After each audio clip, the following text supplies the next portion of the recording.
How do you even evaluate the talent? You don't know the universities, you don't know the companies there, you don't know who's good and who's not. And obviously, people make their resumes look impressive. Fraud is another huge issue. People will say working 40 hours a week for you, and they'll be saying that to 4 different people, collecting 4 different paychecks. That's pretty common in some of these places if you're just hiring contractors. In your processes, when you hire people, what is the weight on the hard skills you put on? Soft skills, hard skills? So what we're really looking for is adaptability, intelligence, communication, understanding, comprehension, attention to detail. These are the kind of things that matter most. How do you think AI will have impact on the hard skills and on the soft skills? My opinion is that will be up to us as human beings, as consumers, as people to decide. Leadership always sets the tone. If you want people to do something, you have to do it yourself first. That's really important. Yeah, I love that. Lead by example, role model the change. And by the way, I'm going to share a secret here. I think I'm the person who starts eating first at the dinner parties. Good for you, man. I mean, that's the most important person. Everyone's waiting for that person. Here's a question nobody seems to be asking. Why are the leaders still so focused on keeping talent local? The companies at the cutting edge know that the global teams are the future. Diverse skills, around-the-clock productivity, and resilience that a single location just can't provide. And let's get real about hiring for adaptability over experience. If you're still hiring based on resumes alone, you are setting yourself up to lose momentum. High-growth companies need thinkers who can pivot, adapt, and innovate fast. And then there is AI. Everyone talks about it as if it's a risk. But what about the opportunity to unlock potential across the entire team? And let's not forget remote work. If you still think productivity can only happen in an office, you're clinging to an outdated module. Welcome back to Mastering Tech Growth, where we interview industry leaders to bring you actionable insights and inspiring stories. I'm your host, Mike, and today we're joined by Ian Myers, CEO of Oceans, who's an expert in building high-growth companies through global talent strategies, delegation, and innovative workforce transformation. Ian, thank you for joining us today. Thanks, Mike. Really glad to be here. We're glad to have you. It's a very interesting topic. I love the title. How do you go from 0 to 10 million? That's a good one. So as a warm-up, Ian, we have this question which we ask every single guest. When I say mastering tech growth, what comes to mind? For a lot of people, I think it must be mastering either the technology that exists to help enhance your own business growth or to just grow. Obviously, every entrepreneur wants to grow. To me, when I hear it, I hear how do you utilize the different tools that are available to grow? I'm not actually thinking about my company growing in terms of dollar revenue. So that's what was interesting to me about this is not really, there's so many podcasts that are sort of like, how do you just grow as a business? And most of them really boil down to work harder. But, precisely what are the options you as an entrepreneur have, you as a business leader have to grow? And, we're not talking really about tech today. We will, I'm sure, touch on it a little bit. But what are the tools in your toolbox? That's a really interesting topic for me. Yep, that's a very nice pick. What tools are in your toolbox to actually grow? Which leads me to follow up on this one. So if you would choose one tool, that one main thing, and you can only choose one, what would that be? I don't think it's a controversial answer to say talented people. I mean, it's at the end of the day, I know there's a lot of talk about AI, but it's not going to, let me take a step back and say, as an entrepreneur for almost a decade, I look at a lot of growth charts for companies. I've been an investor too. And more often than not, if you're looking at a growth curve of a business, you'll see points where it just kind of ticks up at a steeper angle, or it's been flat for a while and then something changes. That is almost always tied to hiring a person. You've made the right hire if you can point at the growth chart where that person was hired, and then like a month later, things start humming. And I really love seeing that. And so for me, it's always going to be about the talent. It's always going to be about the people, because that's the most kind of 10x impact. Technology you use, incremental change, improvement to business processes, that's all great. But who's really going to transform your business from $1 million to $10 million to $100 million is the people. I love that. We actually had a couple of guests choosing the people as well. If I would dig into that, Ian, are we talking about any people, or are we talking maybe at exec level or leadership level, or is it just, it doesn't matter, it's just the talent?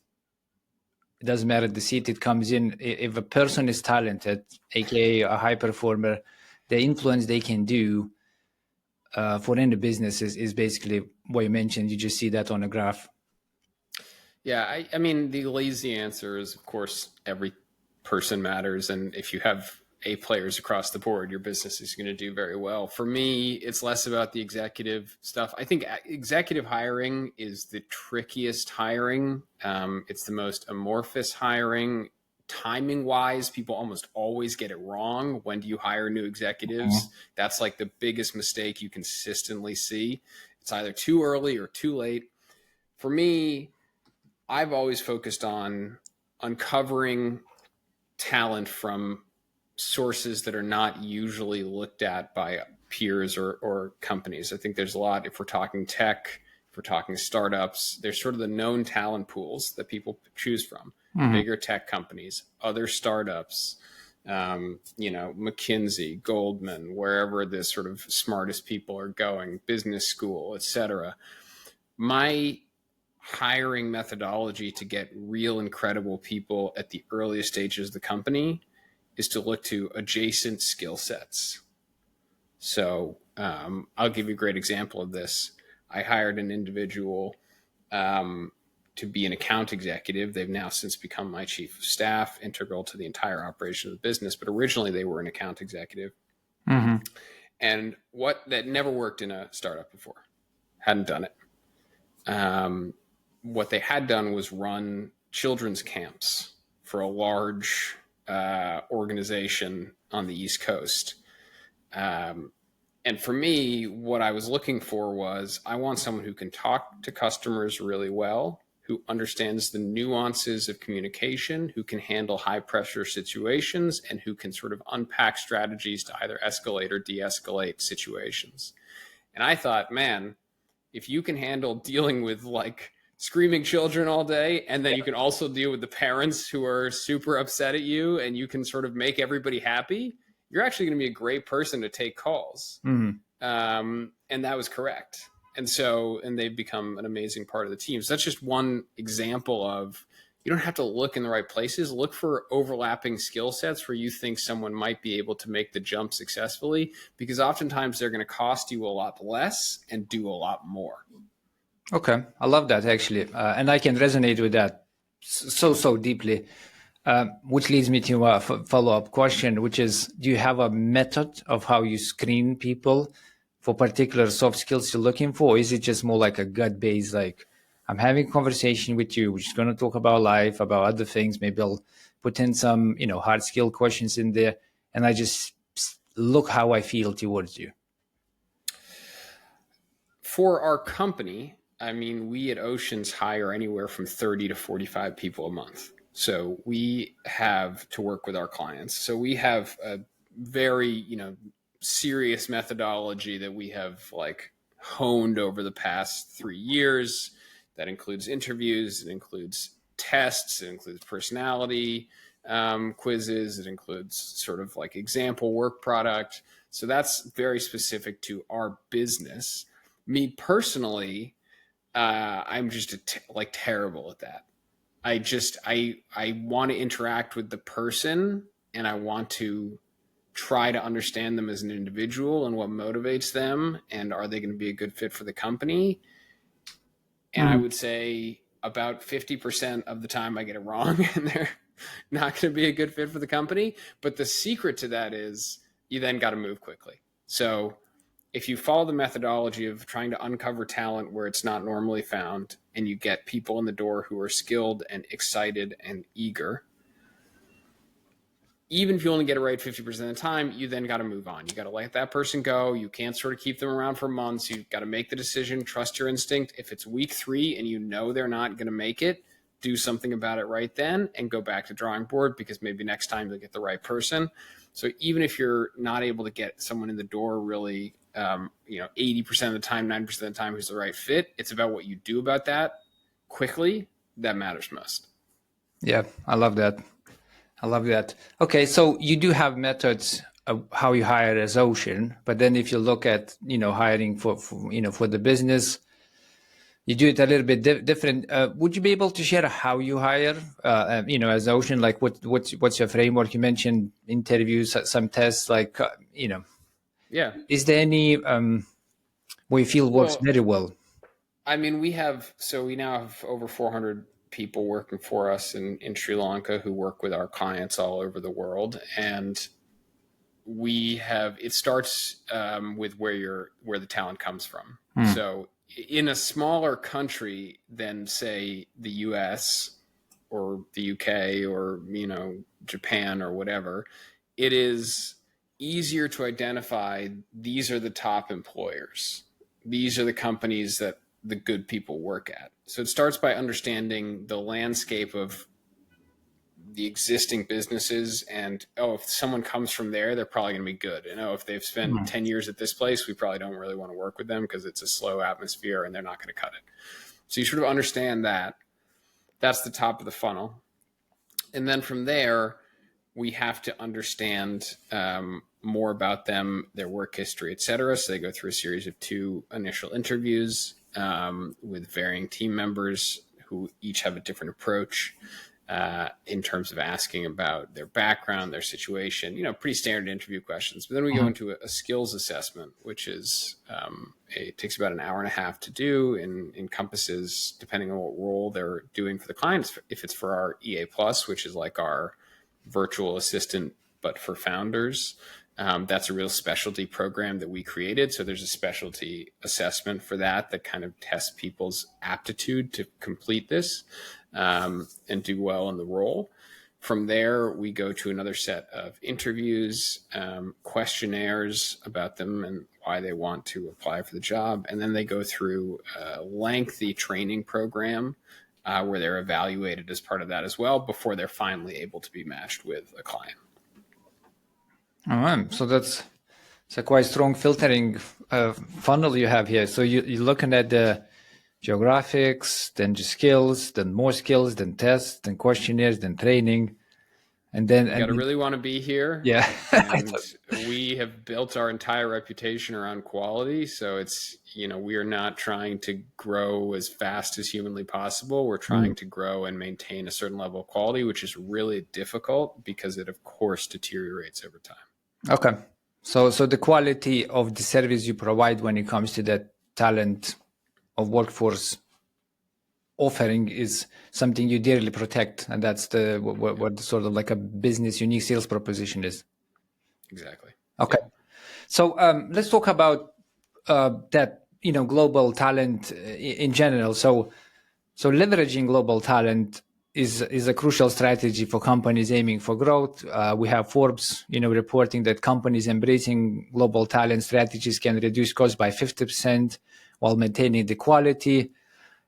Beyond the cost saving, global talent offers diverse skills, allows around the clock productivity, diversity, transformation, all of these aspects. So from your perspective, Ian, what is the biggest growth benefit you have seen for businesses accessing the global talent pools? For me, it's always been about helping people cross the chasm to the next level with limited resources.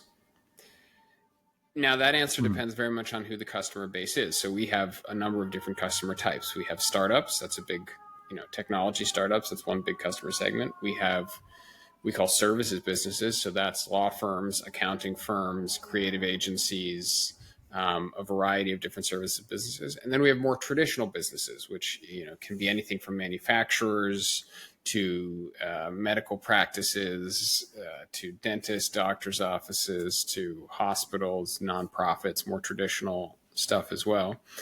And people come to us for various reasons. If you're a startup, you are often on a fundraising treadmill. And especially at seed and Series A, you're being judged on pretty clear metrics. You got to have this much revenue, you got to be growing at this rate, and then now you can go out and raise your next round of funding. The problem is, how do you stay alive long enough to achieve those metrics? And how do you afford all the people required? And a lot of startups get stuck in sort of a doom loop where they don't have enough money to make, a couple six-figure hires to get them to where they need to go. But without getting where they need to go, they can't get the money to make the six-figure hires. And so it's a very difficult situation. We have found a lot of success bridging that gap. We work with a lot of startups who hire marketers from us, accountants from us, executive assistants from us. And because our cost is really low relative to the US salary, it's a full-time person for around $3,000 a month, but the skill is just as high as someone you might hire in New York. They're able to build a team to get them to, spend 2 years getting to their Series A from seed, or 2 years to get from Series A to Series B. So building in the most resource efficient way possible is why people come to us on the startup side. Interestingly, on the traditional business side, it's often more because they just can't find people. They can't hire. If you're a accounting firm in, outside of Philadelphia in Pennsylvania, you're going to really struggle to find anyone to help you with marketing. Nobody wants to do that job. And so a lot of times they come to us because it's not really an option. Even money is not the problem. These businesses aren't like startups. They're cash flowing. They're profitable. It's that they literally can't find people to do the work reliably. Okay. So we have cost. So we have just much better value for your dollar, effectively. Yes. And then we have a talent shortage. Effectively, I just can't find people. Do you charge trying to compare London market? So if I'm a startup and I want to hire someone, I will need to invest my time to find that person. If I'm gonna go to hiring agencies, I'm gonna pay a hefty fee. That's we're talking like 10 to 20,000 pounds for that hire, if it's a 6-digit hire. So I would just rather take that 10 and 20 and spend it on actually getting value, right? So my question was, do you charge some type of like onboarding fees, which can in a way just the monthly cost. Just the monthly cost. Okay. Usually around $3,000 to $4,000 a month, depending on the seniority, whether it's a growth marketer or like a financial controller, they're going to have slightly different cost. But there's no fees or anything outside of the monthly cost. And there's a much quicker turnaround than doing it yourself. And there's also a much better quality guarantee. If you don't have the expertise to hire overseas, it can be a minefield of problems and situations and liabilities that you can avoid by working with people like us. There are some very sophisticated entrepreneurs who have been doing this for years. They've built teams offshore. Like, obviously cut out the middleman, go do it yourself and do that. But most people don't have that experience and are not ready or willing or want to do it themselves. Okay. I love that. So effectively, if I'm a startup in UK and maybe I'm bootstrapped, maybe I have like rich parents or maybe I took a loan, effectively what you're saying that instead of paying that 10 to 20 hiring fee, I could actually get like 5 months of an actual, employment and value production just by, I mean, it's clearly the economical module of that approach is just so much more beneficial to kickstart. So if I'm new to this, so I'm listening and I'm new to this, what should be the very first step in setting up a global talent strategy? I could just go to Oceans, of course, but let's imagine I'm not, and I'm just listening and I'm like, okay, clearly valuable. What do I do now? Well, the first thing to do is evaluate whether it's the right time. So do you have the ability to work with someone overseas? I mean, we've worked, for instance, with companies who this was going to be their only remote employee.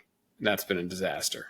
So how does your company function? Can you incorporate people from overseas? The way we do it is they're full-time members of your team. They're at the all hands A lot of times they fly to the UK to do an offsite with the company. It's a very serious relationship.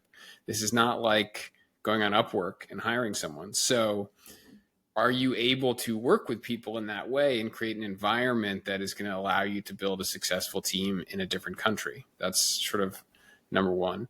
Number two, evaluate what your need set is. Do you need someone to come in and help for a month to get a project over the line? There's a lot of providers that do that. Upwork, Fiverr, like short-term freelance work, very different situation. Do you need high volume but low skill? So are you looking to set up a customer service center or something like that, where the cost needs to be low, but the skill set isn't that big, and you need 20 or 30 people to do it? There's a whole set of companies that can help you focus on that. Or are you really saying, hey, I need a growth marketing manager. I need an accountant. I need a specific role that is going to work with me in the company for a long time. That's also a different type of hiring. That's the type of hiring that we specialize in, but it's going to be a very different journey from the others. Okay. So understand, can your business do this? And if not, what do you need to do? Understand what type of role and time commitment are you looking for? And then from there, if you've never done this before, find the right provider to help you get off the ground in the area that you're focused on. So what potential challenges I'm looking for? Let's say I just went on Google and I'm thinking that I want to do this. Maybe it's not a freelance work, so I'm not going to like Upwork or freelance areas. And I'm like, I need someone for long term. And I realized that there's a couple of countries, some in the West, maybe some in the East. I don't really understand the laws within those countries. I don't know what the labor laws, what it means to hire. Like, I see that being a challenge. Is there any other sort of like gotchas people should be aware if they're thinking about like global talent strategy? Yeah, I mean, if you're hiring one person as a contractor from the US or something like that, it's unlikely that you're going to run into any labor law issues. I don't want to say you will, but people really don't. A lot of these countries don't really start taking notice until you've got a lot of people there. But it's definitely something to be very careful of. Another is, how do you even evaluate the talent? You don't know the universities, you don't know the companies there, you don't know who's good and who's not. And obviously, people make their resumes look impressive. Fraud is another huge issue. People will say, I'm working 40 hours a week for you, and they'll be saying that to 4 different people. Collecting 4 different paychecks. That's pretty common in some of these places if you're just hiring contractors. And other issues, confidentiality. There's often no recourse. If you're sitting in the US, you don't have an entity overseas, and someone does something wrong, steals something from you, takes something from you, even if that country has a judicial system that is functioning, what are you going to do about it? Do you have any idea how expensive it is to go after someone overseas? It's like lengthy, expensive. It's crazy. So the way we've set it up is we have our business there. We hire the people. We, have our legal team. We have everybody on the ground, HR team, everything like that, so that our clients don't have to worry about any of those problems and can just contract directly with us as opposed to the individual. And the last kind of gotcha is really just that a lot of times the people who don't want to work for a company and are not looking to advance their career, but are just open to being a contractor doing whatever you want them to do, they're not the best and most talented people in the country. Okay. That's a good shout. There's some truth to that, isn't it? Okay. So there's at least a handful of gotchas. We could spend 6 or 7 hours running through the horror stories that I've encountered as people have told me about things they've done while hiring overseas. So it's getting better. It's getting easier, certainly than it was. We're kind of in the 4th wave of global talent or offshoring, but it still can be a very dangerous practice if it's not done well. Okay. Yeah. I would say the same thing, especially for like 20, 40 people startup. If they're looking to add a huge amount of headcounts, maybe they just raise the money and they're looking, to go fully remote and just go fully distributed and look at the global talent. If you want to add a significant amount of people fast, partnering up will be a much better idea until you understand the frameworks and potentially can do it yourself. 100%. So I want to touch on this innovative hiring strategies. So in UK, at least, they're very old schoolish. And when I say old schoolish, it's just the same everywhere. Right? You get to an interview, you pick up a phone, you get a test. These tests are sort of very blunt. Like right now, solvable with ChatGPT. To be honest, like Copilot, you can fake that you coded Yeah, them. it's a huge problem, by the way, that we're running into. It's very hard to evaluate people. Yeah, exactly. And you go in interviews. I myself worked with some of the tools where you have a real time ChatGPT support, where we could be talking right now, and I could be looking at ChatGPT output and coming up with like questions. Not myself, but ChatGPT. So there's real advance in that element, which these tests almost become like a moot point. And then you go to interviews, and there's no flair in those interviews. It's very like, oh well, what is your biggest weakness, and things like that. So you go through this process, and you start questioning if you even want to work for this company, because advertisement, potential marketing of a company is very cool, it's very maybe hip, up to date, and you're like, oh, I really would want to be part of that culture. Then you go through the hiring process, and you're like, that's not the same.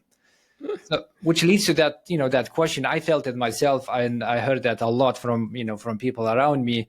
It's like, how do you as a company, build your talent pool, and how do you make sure that, your hiring strategies is like people go through that and go like, oh, that's going to be an awesome company to work for? That is an excellent question that I think every company wants the answer to.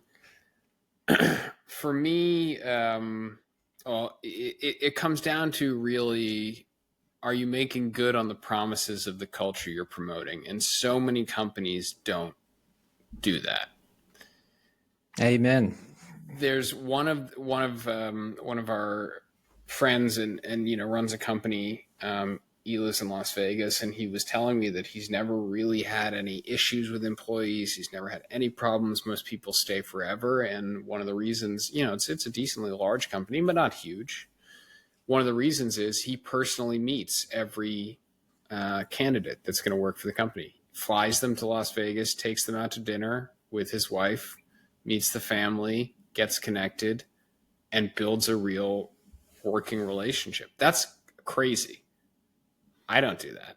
That's a huge But the investment, right? results have been incredible for him. And so he was telling me about this, and I thought, oh, maybe I should be flying people to New York to meet before we hire them. Not possible when you're hiring 30 or 40 Sri Lankans a month, but so that's one example of the branding that he's putting out there as a great place to work, and a founder who cares is really matching the culture. I think for a lot of people, there's a huge disconnect between the recruitment department, who's just trying to get top of the funnel CVs in, and the culture of the business beyond the values and how those values are translated. Because there's a couple of issues, right? So if company can have values, but are they applied? Do people follow them? Do they care about them? A lot of times, no. And so it's interesting to see how companies present themselves from a marketing front, the picture of all the team having fun at a big event on the careers page or whatever it is. And then you get into a interview, and it's kind of like your hiring manager doesn't even like the company. And they're like, I literally interviewed for a job once when the hiring manager told me that they didn't like the company. They're trying to leave within 6 months since they wanted to hire someone to replace them. And I was like, that's not a good way to get someone interested in this role. Yep. And so I think that's one option. Another option is just to be really creative in the hiring process. Like, don't just don't just do the same tired kind of hiring panel of the same people. Bring some different perspectives in. Let someone from like accounting join a hiring panel for a marketing person. Let people be people and observing other people, not just kind of the category experts that are often involved in these specific hires. do stuff for your new hires. During the pandemic, there was a lot of like employee engagement stuff that sort of fizzled out because none of it was real. But there are companies that really make an effort to, once someone is there, send them gift boxes and get them involved in culture and set them up with buddies and make sure they have someone guiding them for 30, 60, 90 days. So just getting to the line of hiring is not enough. You also have to get them through their first 90 days culturally. There's a lot of research showing that the first 90 days are the most important. And if people have a really solid 90 days with the company where they feel supported, their longevity with the company will be substantially more, i.e. they will stay and retain much longer than if their first 90 days they feel isolated, they don't feel they have the proper guidance, and they don't feel they're connecting with the company. Okay. So some tips over there. One thing I picked up when you were talking about this, Ian, is you said I couldn't be able to fly every single employee when I'm hiring, 40 people a year. Month. A 40 month. people a month. Okay, so that's a lot more than 40 people a month. Yeah, that's true, which leads to that question or realization is that once you start hiring at scale, you want it or not, you're probably going to lose some of that flair, isn't it? Because you're becoming a lot more processy, right? So it's true. It's very hard. That is one of the trick. And you look at other players in our industry that have 1,000 people or 2,000 people, and suddenly it becomes a volume game. And that is unfortunate. And we're doing our best to prevent that. It's interesting in the way it's sort of reflective of how you grow customers if you're a startup. So in the early days of customer acquisition, you use your network, you talk to everybody, you're referred by people, you're sort of, your conversion rate is super high because you're networked into all of your early customers. But once you get beyond that, then it starts to get mathematical. Okay, we need 500 leads a quarter to convert 100 people to paying customers, or because our conversion rate is X, we just need this, our leads to be Y, and we just spread a huge net to get people in.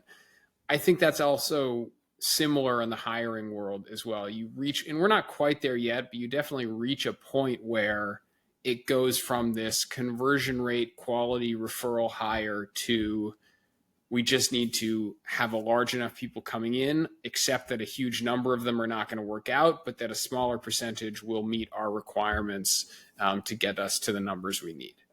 Okay. Is that like a strategy by default, or you did some like A/B testing? And where I'm coming with this from, I'm just thinking of sales. So there's a two different camps of salespeople. So you have what is called sales at scale, where you just cast a huge net outbounds, maybe cold outreach, cold emails. Same with LinkedIn.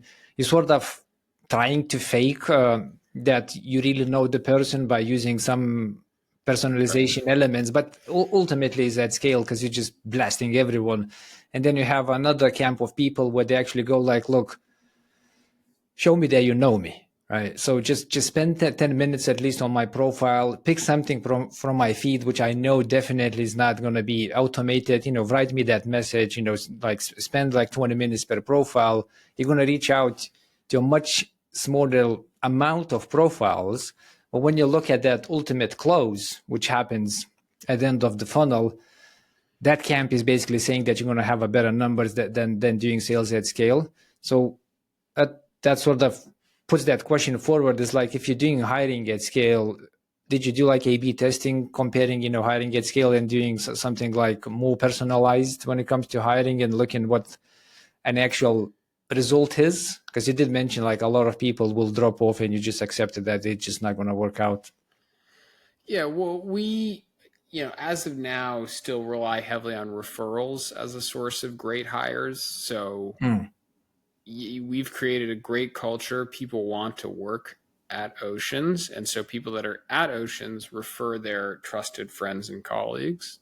That's still our biggest pool of talent, and that is somewhat scalable, i.e., if one person you hire will refer 3 to 5 people in a year, then the people they hire, the same thing, right? So you are able to continuously take advantage of referrals, and that's sort of our quality strategy. I would say that meets about half of our targets. So we really have a blended hiring strategy where we rely on, we heavily invest in our referral program for hiring for about half the hires we need to make. And the other half is more large volume LinkedIn outreach, advertisements, things like that to get people interested in working with us. Okay. That makes perfect sense. And I would imagine then people somehow are incentivized to make the referral, bring a friend, get X, right? Okay. Yeah, I mean, we do that across the board with our clients too, who bring us new clients, because I'm a firm believer that if you're helping our business make money, you should be rewarded for that. Oh yeah, 100%. I mean, the affiliates referrals are highly overlooked by many businesses. I mean, it's one of many tools how you can grow. The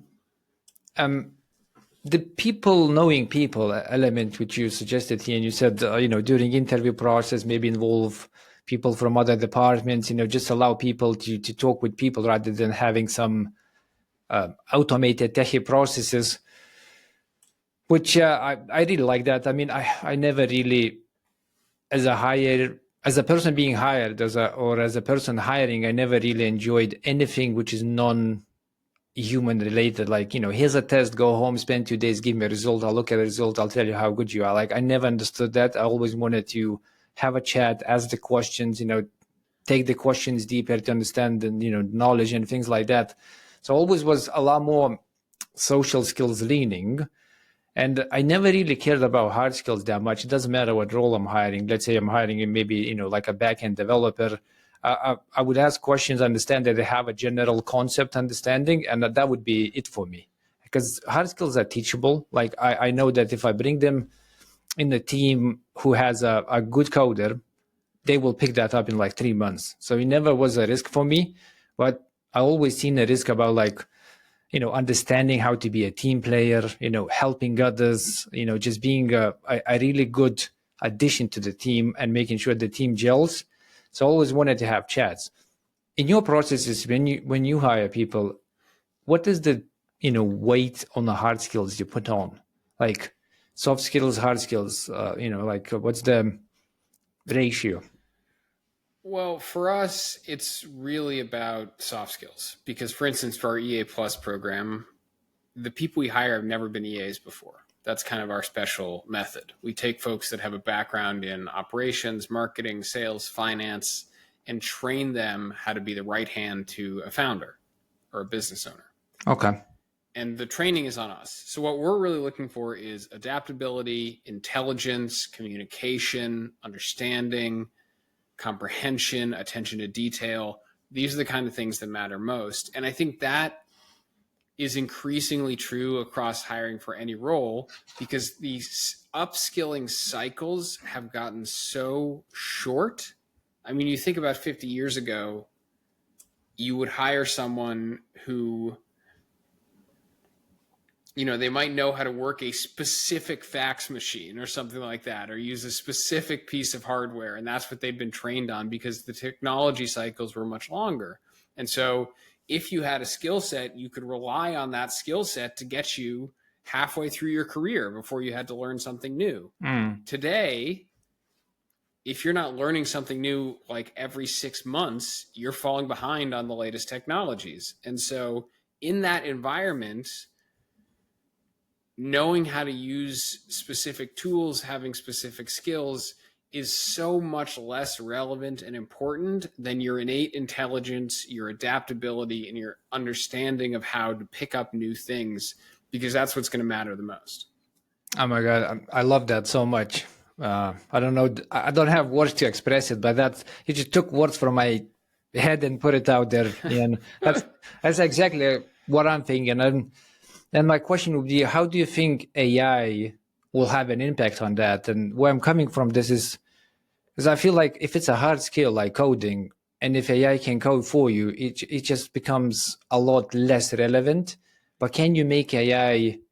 Can you use AI to become better at communication? Can you use AI to become better at adaptability of innovation, which is still probably not, right? Again, just my opinion, but sorry, I'm just anchoring potentially your opinions. The question is, how do you think AI will have impact on the hard skills and on the soft skills? That, my opinion is that will be up to us as human beings, as consumers, as people to decide.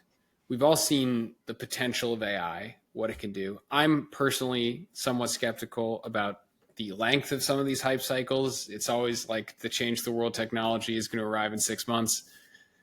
Waymo is like doing really well right now, and there's a lot of press around how it's making money and it's going super well. Driverless taxi, it's amazing.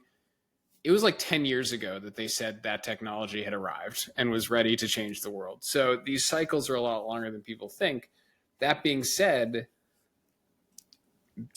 the rate at which AI is advancing, there is going to be a point in time at which we as a world, as nations, as people have to say we want human beings to continue doing these things, and we want technology to help us here. And we're going to put limitations or restrictions in place on like what people can do, because what AI can do, because there's going to come a point where it's basically everything. I mean, Google just announced that they're launching an agent that can just like operate a computer like a human being could. Mm-hmm. And so that's huge. I think we are going to come up with the specific use cases as a society where we want to deploy this technology. Otherwise, we're going to face a crisis of, nobody being able to do anything, which is sad. I mean, right now, look at what we're doing. AI can generate pictures of both of us, and those two AI can have a conversation. And it would probably be pretty similar. Yeah, maybe that's AI talking right now. No one knows. I could have a French accent in this other version. You can do whatever you want. There's a lot of optionality. So, the answer is, I think, longer hype cycle than people realize, slower adoption than people realize. And I suspect more than people really think, parts of this technology are going to be rejected. In the same way that Apple just shut down its Apple glasses, or whatever they were called, the headset production, because nobody was buying it, because nobody wanted it. It's an incredible piece of technology, but there's some things that are so, I think, repugnant to how we exist biologically and emotionally as human beings that we will just reject that technology, even if it's incredible. And so I think that is likely going to have some effect on the development of AI, in the same way that it's shut down a lot of VR because it makes us nauseous, shut down the Apple glasses because I don't want to walk around like that. Some people potentially do, but yeah, if you don't have a network effect, then it just doesn't stick at that scale. Okay. Yep. That's good. I like that. So we're not sure how it's going to change it, but some things will change. Let's talk a little bit about delegation, Ian. So how you do it and how Ocean does for, say, founders. So to give you a little bit of context, so delegation ultimately, we're looking to save time, drive maybe operational efficiency. According to Harvard Business School, we get about 1/3 of increased focus if we have ability to delegate well. And ability to delegate well is actually a skill by itself, being able to delegate. And then, another aspect is actually having people to delegate to, which can, perform the tasks with delegating. So from your perspective as a CEO, how do you do delegation? And then a sidekick sort of question, if from your clients, which Ocean has, if I'm like a founder, CEO, what people do they usually hire for promotions, and what type of delegation they actually perform?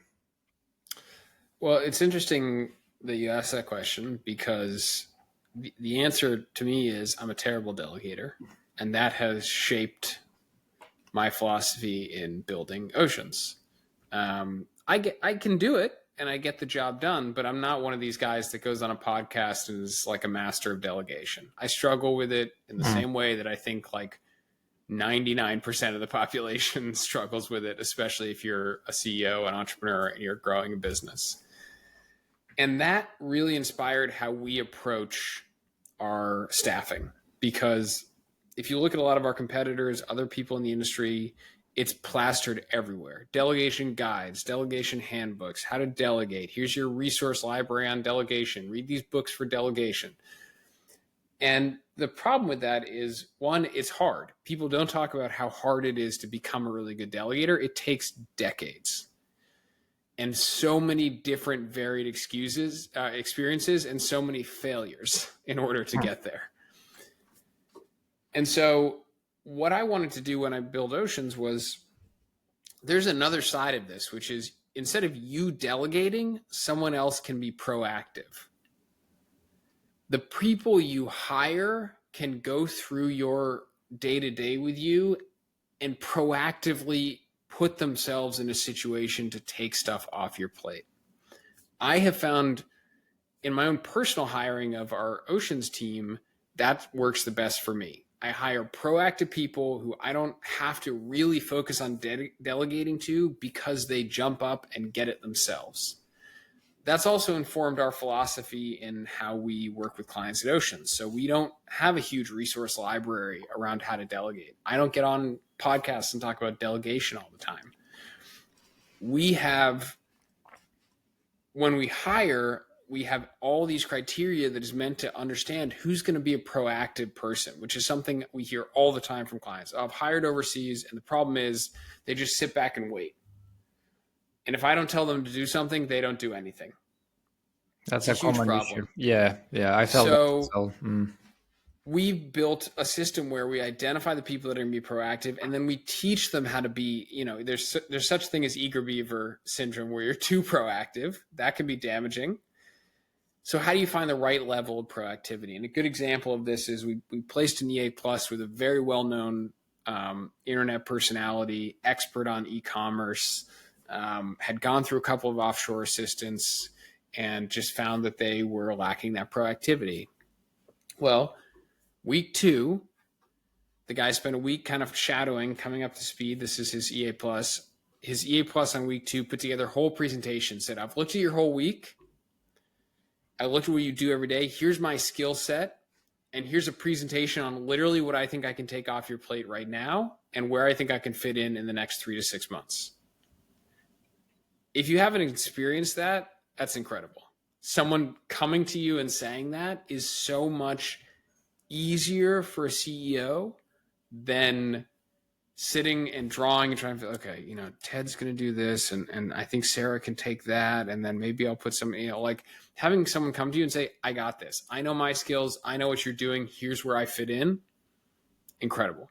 So that's how we try to differentiate ourselves in terms of our EA Plus and how they work with founders. In terms of what people come to us for, it's, we focus on operational roles. So admin and operations, which is mostly our EA Plus, sales and marketing, and finance. Some people have one person from us, and some people have 15 people from us. It really depends on what stage they're at in the business, what they're looking to hire. I would say mostly EA Plus and marketing is our biggest categories. We also have started to do a lot of accounting and finance roles because there's sort of an accountant shortage in the US. So those are the categories we work best in, but it does, there's a lot of variety between just who's hired and how many people across our client base. Okay. That's a very nice flip. Be more, don't get yourself into delegating mode, look for people, sort of proactive people. If you don't have that in your team, does that mean, does that sort of imply that you're hiring poorly? Like you should just change your hiring strategy and just look for proactive people? A lot of times people need permission to be proactive.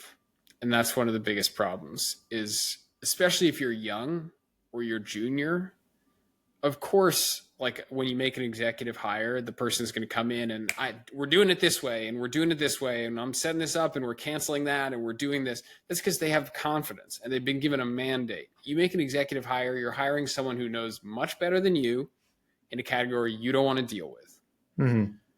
So they come in and make changes. At the junior and mid-level, I've seen that people are much more reticent to just come in and start doing stuff or even make suggestions. And so we at Oceans give our people permission to be proactive by telling them they need to be. So it doesn't necessarily mean you're making a bad hire. It just means maybe culturally you need to emphasize proactivity more than you need to emphasize waiting for instruction. Because the default is waiting for instruction. That's almost everyone's default in the workforce. You learn it as a junior person and you don't get over it until you're a senior person. If you want your junior and mid-level people to be more proactive, you need to emphasize that in your onboarding, in your culture, in your values, and how they interact with their managers on a daily basis. I love that. And you're absolutely right. I mean, when you're talking now, I'm just thinking about some of the roles I did. Yes, people do tend to just wait. You need to give them a green light to just sort of, be more proactive. I worked with one of the founders who had this saying, do things and say sorry later. And that was sort of his go-to. So he just expected people to just take on with things, go ahead and do. And, if they mess up, basically go like, sorry, I messed up. And, and that bias towards action and proactivity was actually what he was looking more than that risk and fear of doing something wrong because you aren't, sure, and thus waiting for some green lights, from other execs.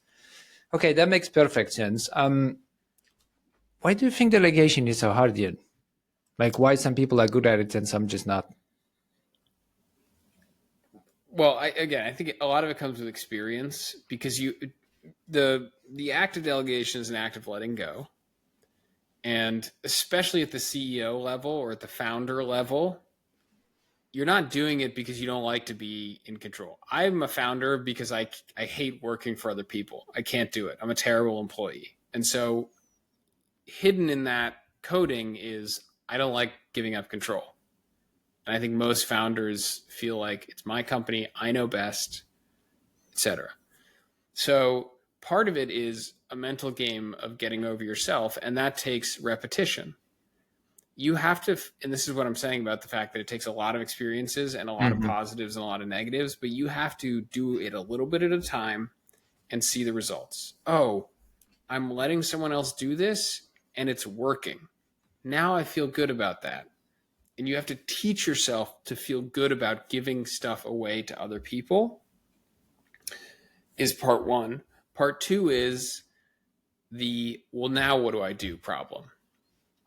It's often hard as a CEO or as a leader to give things up to other people if you aren't ready to sort of move to what you should be doing elsewhere.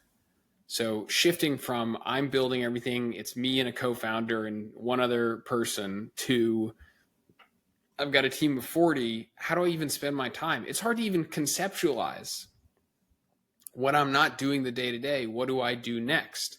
And so by not delegating, by holding on to specific minute tasks that you're not letting anyone else do, you don't have to face that question, which is, I built the team, I built the company, I built the product, it's growing. What am I here for now? And that's a scary question for a lot of entrepreneurs and a lot of CEOs. And so there's all these things inside of you that make it so that delegation doesn't feel good or doesn't feel right until it does, until you've fully done it and you've experienced it and you've sort of let yourself realize that it's okay, then you can do it. Okay. So it's effectively, you want to pass the ownership of some of your tasks to someone else, and you want to leave them alone, give the accountability of these tasks, and just wave goodbye and accept whatever outcome is coming, and just forget about it, and add value to the business somehow else. I think the last thing I would say about delegation, because it's an important and interesting topic, is the other problem is delegation is not a one-way street. And in a lot of like books and resources and guides, it is portrayed as a unidirectional activity, which is to say, I'm delegating. And the reality is, delegation is a two-way street, and everyone is different. So each employee that you have that you're going to delegate to, their motivations, what's going to get them to accept the delegation, what's going to get them to do it well, what's going to get them to, talk to you at the appropriate cadence at the appropriate time, make them feel comfortable, make them do more, do less. One of the core reasons why delegation is so hard is it does require understanding the person at the other end, and every person is different. So it takes a lot of work to do it really effectively and really well. You also have to have excellent communication and connection skills with the people you're delegating to, and that's oftentimes exhausting and really hard. And it's venturing into that leadership area, isn't it? You mentioned knowing people, being able to communicate. That's all, transformative leadership, even transactional leadership type of skills to be able to do that. And by default, it's not going to be as simple as any guide would make you to believe. I think that's the conclusion we're making. Let's say I still want to do that. Let's say I'm a founder, CEO, small startup, we're scaling fast, I'm drowning. So, I'm like, okay, I need more of these proactive people. Mike and Ian is talking about, I need to delegate more. Like, I know that I need to do that. I'm just not sure how I go ahead and do that. So, let's say I go back to business. How do I send an email? Do I call everybody together and go like, hey, one of the cultural things right now is going to be ownership and accountability. You all are free to do things. Go surprise me. Be proactive. Like, is that a good step one, or would you be more prescriptive of how people can sort of start that journey today? I would say, of course, it starts by communicating that, but then there are two really important things. One is for you to do that. So leadership always sets the tone. If you want people to do something, you have to do it yourself first. That's really important. Number two, whenever I'm trying to create change inside an organization, I always have people that I know I can rely on. These are people that are well respected. They're not me. They're well liked. And they are sort of cultural standard bearers for the company. And there's always a few of these types of people inside of any organization. I want to get on the phone with them and say, hey, I'm really trying to change this, and I want you to jumpstart this process for me, because obviously I'm the CEO and it needs somebody else to show people that I'm being serious. Because you can go in and say, hey, you guys have permission to do whatever you want, move fast, break things, whatever. Nobody's going to be the first person to take that risk. It's like, going to a dinner party and being the first person to start eating. It's like nobody wants to be that person. So you have to sort of manually jumpstart that by working with the few people inside your organization who you can trust, who are visible, and who understand, and get them to start doing that stuff, to give everyone else permission to do it themselves. They see that it's okay. They see that we're serious, and now they're going to start doing it as well. Yeah, I love that. Lead by example, role model the change you expect the business, to go to. And by the way, I'm going to share a secret here. I think I'm the person who starts eating first at the dinner parties. Good for you, man. I mean, that's the most important person. Everyone's waiting for that person. They want that person to go ahead. And the people with the courage to do it, I have my oldest friend in the world, he's known for that, being the first guy to start eating. And, we love those guys. They're really important.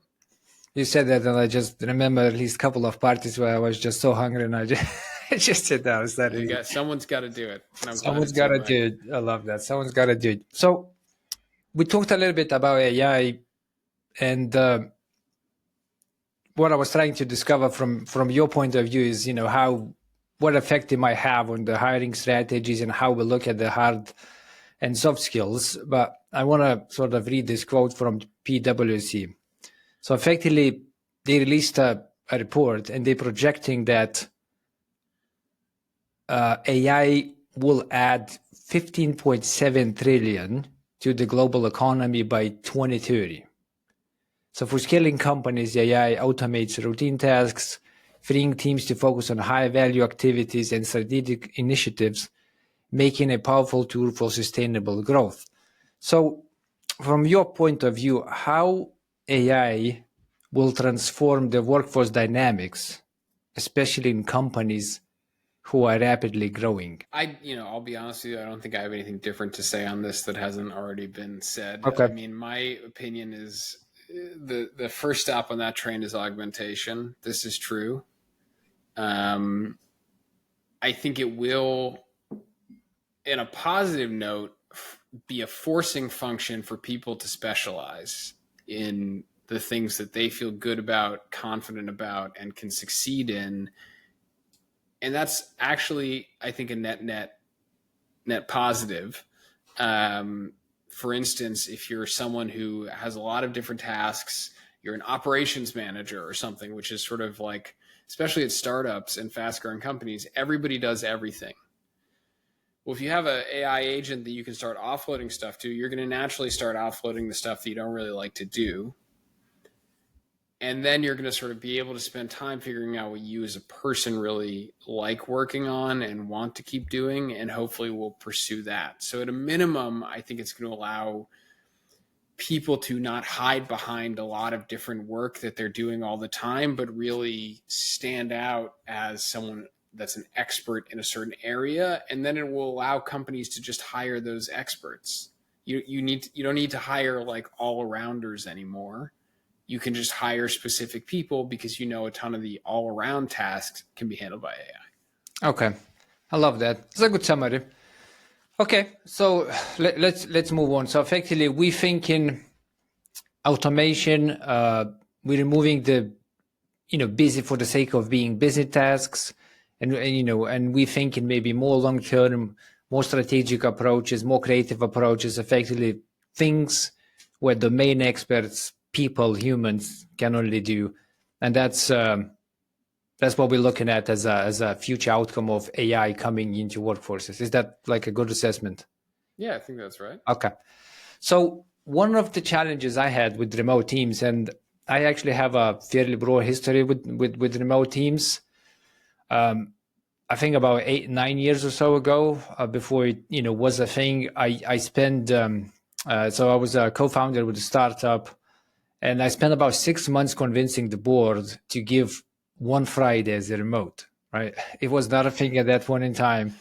But I was working with a lot of hiring companies, and because we were scaling, I was looking, what people actually want and what they're asking for, so I can build a good offer to the market to attract a good talent. And what was really growing rapidly was an ask for flexible hours and remote work. So I tried to make the package, and I spent like 6 months battling that to actually get like a Friday as a remote. And we went and started doing Fridays, and then it grew, and it just became a culture, right? And one of the main things which I had issues was actually managing, just being a transactional manager for people at home, because I felt like they don't really know how to manage themselves in the first place. Like that was my real issue, where people, if they're not in an office, you can sort of come to them and have a chat, they would just get lost. And, it's almost like what you said about people would sit and just wait until someone tells them what to do. Like that was like my number one issue, with the remote. Because you have all your workforce remote, like what comes out as a real challenge for businesses hiring remote and distributed workforce as like a number one, or maybe top three? I would say communication, visibility, and cohesion are the top three things that come to mind. I mean, communication, Slack, Microsoft Teams, how we interact over those mediums. Some people are better than others. I know people who, like, whenever I Slack them, they sound like jerks. And I think they're angry at me, but that's just how they type and how they communicate. So if you take away the facial expressions, you take away how you interact with people in the office, you can begin to misjudge people.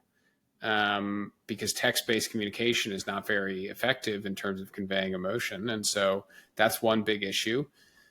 The second issue, visibility. How do you ensure that people, are not just, it's not just the most vocal person on the call, the most vocal person on Slack that gets attention and time. And it's very easy in those environments, if you have someone who's more talkative than everyone else, to take up all the oxygen and get all the visibility, take up all the oxygen and get all the visibility.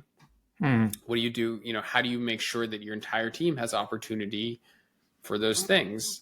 And so to me, this all comes down to intentionality. It is much harder to run a remote organization. There's so many positives, but the mistake people make is just thinking that everyone's going to take care of themselves. The culture is going to take care of themselves. We'll get on a call once in a while. We've gone through this at Oceans. It's hard. You have to be so much more precise in what you set up and make people adhere to in terms of like not just happy hours, but how you communicate, response times that are acceptable, time off policies, out of office policies. All those things are really important, and you just have to be very intentional about how you set up those guidelines. Okay, so we do want to have guidelines then. Maybe we want to copy. I think GitLab has like a how do we do remote handbook or something like that. Like, but we do want to set some type of how we work as a remote business and have some guidelines and sort of make that as a onboarding process in a way, or just like a cultural, like this is how we do it, this is how we do it, go read if you forgot, and just sort of be very intentional and making sure people adhere to these guidelines. Yep, absolutely. Okay. I actually love what you said about style of communication. I get sometimes messages as well because you can't see a person. You go like, oh, what do you mean? Like, are you mad right now? Yeah, why are you so upset at me? And then you get on the phone and they're just like happy and super nice. So, that's a problem. Yeah, that's definitely one out there. Alignment was the second one for me, and I see that even like today, like when you have a big businesses, lots of people working on big projects, which involves cross teams, cross departments, cross disciplines, and all of them are distributed. Alignment is a big issue. So especially as well if you have a 24/7 rotation, or you have a different time zone overlaps. So some part of the teams wake up, they do things, they go to sleep, and other teams come up and they need to sort of pick up the same thing and continue. And there's a lot of sort of like repetition, saying the same thing in different meetings or different areas, and then looking at some people in like focus group and they don't have that information because they didn't attend like a meeting or something like that. Like, how do you are there any like actionable tips how you guys do that in the Ocean, like which makes Yeah, that the single most impactful change that I have made, and it's always a struggle and it's an ongoing struggle, is to make people use channels instead of DMs. So if you're working remotely, everything is on Slack or Teams. I'm not familiar with Teams, so I'll just use Slack as an example. But like that's where 99% of the communication happens, right? Yep. People in remote environments naturally tend to DM each other. True. That creates a total lack of alignment and visibility because nobody knows who said what when. I tell people, unless it is confidential or personal, put it in a channel. Tag the person you want to ask the question to and put it in the channel so everyone has visibility. You never know who might see it, have a different idea, remind them of something that happened, have a different perspective, want to weigh in on it, have an idea. Using channels to communicate instead of DMs is a huge unlock for visibility, alignment across remote teams. So we're making this presumption that someone will basically go through the channel information because it will come up as an unread in their threads. So they will look at it in a way you will look at emails. You would go like, oh, I don't know what conversation was over here, so I'm going to read through that and just get up to speed, right? Okay. Yeah. What if people don't just read that? Well, I mean, I think if you're in that channel, you're in there for a reason, and so and also Slack, is designed like an iPhone or anything to grab your attention. So like the whole product is designed to make you read stuff and stay in Slack. So yeah, I mean, it's good. I have, and I know people who don't like Slack. I use Slack and Teams and Skype, but that's still a thing. I think Slack does it best when it comes to distributed teams. It has a good product for that. Okay. What about engagement? Like a lot of companies, and it's sort of connects with the remote one, because I feel like remote has that challenge. Big companies have engagement surveys. They usually called engagement surveys, but ultimately it's a set of questions to gauge people and employees' happiness, and it's done in different ways. Where you have probably like a couple of leading companies who actually offer that service, and then you get answers and you look at a couple of things which are very important for employees to be happy, like recognition, team developments, learning, career paths, and things like that. How does that differ for you guys? Because you sort of providing operational service, as I see it. The employee works for Oceans, so the career development probably is owned by Oceans, but they provide the skill and service to whoever is hiring, right? So it's a sort of like a separation of concerns in a way.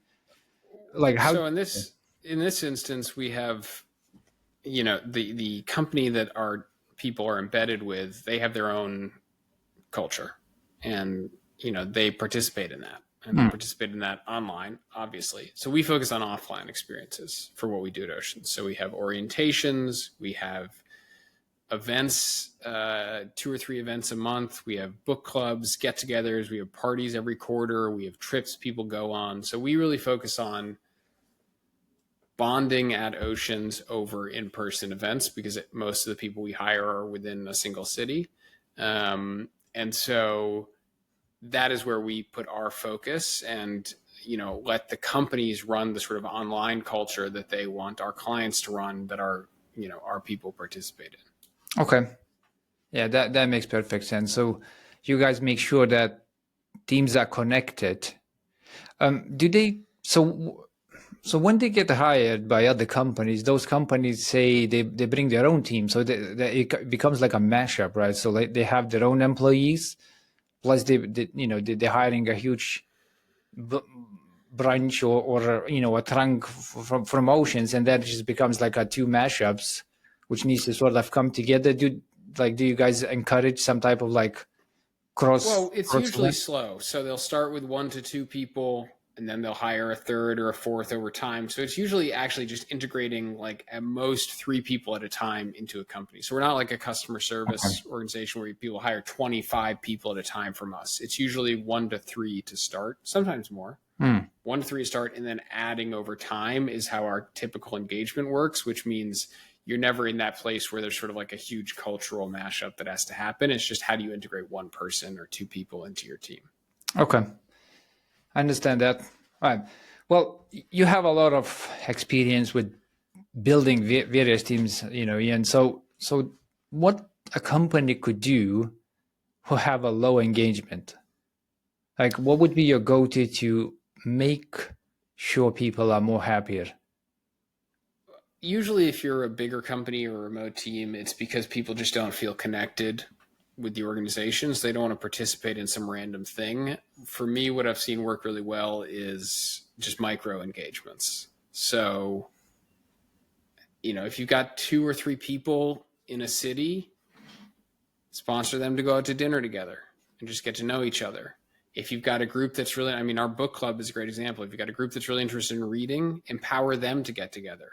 So don't just kind of like force culture and engagement down from the top, but identify people who care about engagement and want people to participate, and empower them. Give them budget, give them opportunity, give them time, give them a platform to create smaller groups within an organization that ultimately will lead to more engagement and more cohesion. Even if it's not with the company, it's with the people at the company, and that's just as important.